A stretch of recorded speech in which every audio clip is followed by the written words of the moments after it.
Constitution, then the laws that we put in place are continued to be rolled back.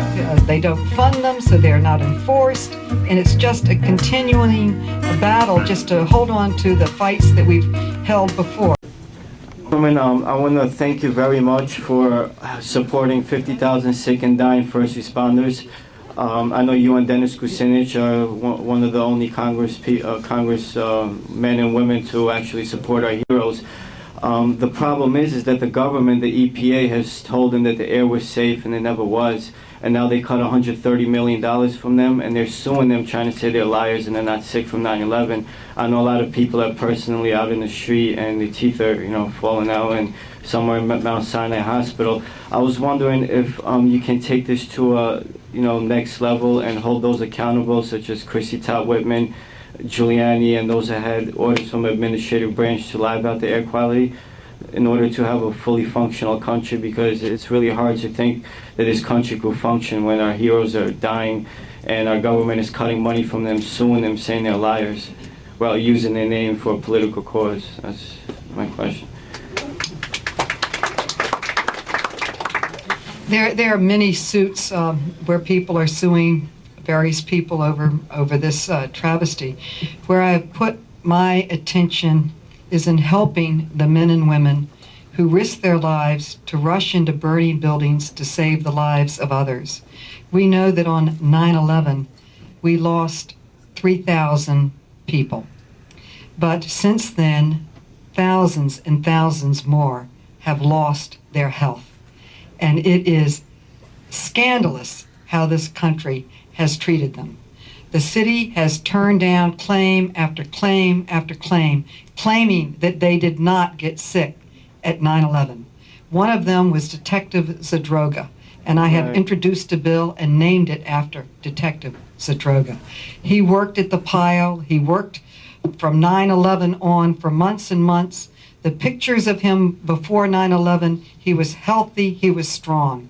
When he died, he was like wheezing, throwing up, slender, and they claimed that it was not related to 9/11. Finally, his family got some doctors from New Jersey to claim it was related to 9/11. And one of the most important things that I've worked on is getting funding for Mount Sinai to monitor the people that were exposed to gas and asbestos and all kinds of deadly fumes and things. And they have documented scientifically that there is a connection between 9/11 and the health of not only the responders, but the residents and the school children. And I would say that the richest country on earth should provide for monitoring of everyone who is exposed to the deadly toxins and treatment for everyone who is sick. And that's what the James Zadroga Act will do. And just this week, I work on it every week, I have Commissioner Kelly, the head of the police department, coming to Washington to lobby for my bill. We have 127 co-sponsors, which is good. We're getting stronger.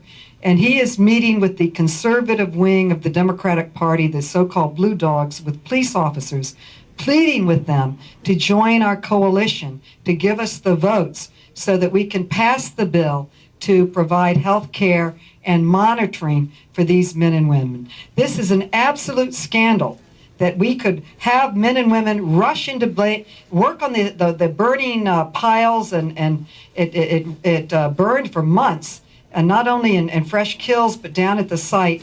And they are sick now.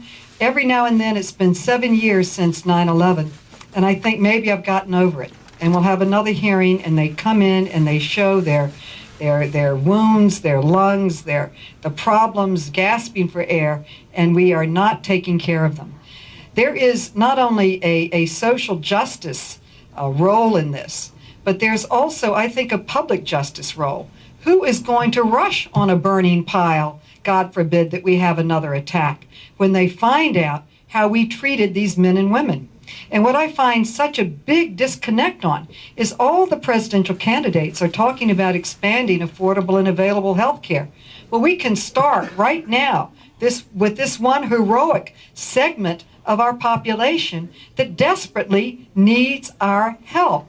It is an absolute scandal. And I can tell you that when I go back, I'll be with Police Commissioner Kelly, meeting with the Blue Dogs, pounding the tables to get more people to help with 9/11 health care. Thank you. Thank you again so much. Well, thank you for raising that important issue about our 9/11 workers. I was wondering, Thank like you. 70% of 9/11 victims' families' questions were unanswered, such as the Jersey widows, Bob McRemain, the steering committee. You know what? That's another book we got to go to work on. We got a little of Right. 9/11 in this book, but not enough. Would you support a new investigation into the attacks? Well, first, I think that in life you have to set priorities. Or Right. you don't end up with anything. Exactly. And my priority is to get health care for the men and women Right, that's the who number are one. sick and who are dying. And that is where I am putting my focus. Now, other people can take the other causes, but right now I'm trying to get the health care, and I literally work on it every single day. Thank you so And much for what I you're literally have doing. the Appreciate police commissioner coming down to talk to the conservatives in our party and try to get them to support the bill. We're trying to pass it. Right, that's But how you. I agree, you have a lot of issues. But I That's have how to you focus stand on- out from everyone in Congress who turns their back on our heroes, and we're gonna remember you.